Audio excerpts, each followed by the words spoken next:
السلام علیکم. کورنیو چارو وزارت په تیره اونۍ کې خپرونې ته ښه راغلاست.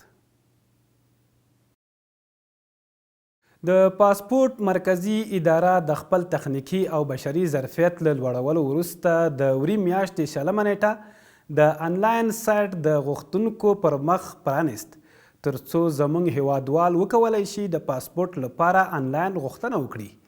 همداشان د انلاین ثبت نام محدود نه دی، مګر د روژې په مبارکه میاشت کې هره ورځ 2000 پاسپورټونه او له روژې وروسته هره ورځ 3000 پاسپورټونه به د غوښتونکو لپاره د انلاین نوملیکنې له لارې توزیع شي.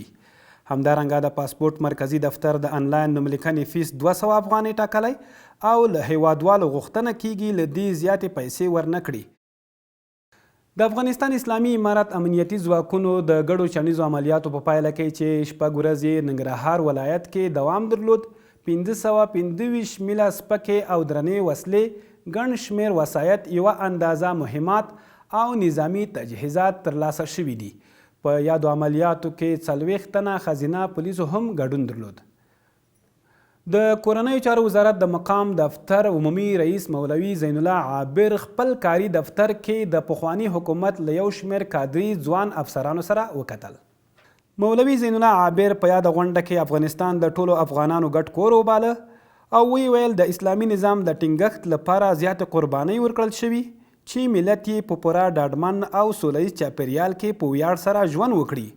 هغه همدارنګه ټینګار وکړ چې بخښنه عمومي ده او هغه کسان چې بهر ته تللي باید هیواد ته د خدمت لپاره راستانه شي.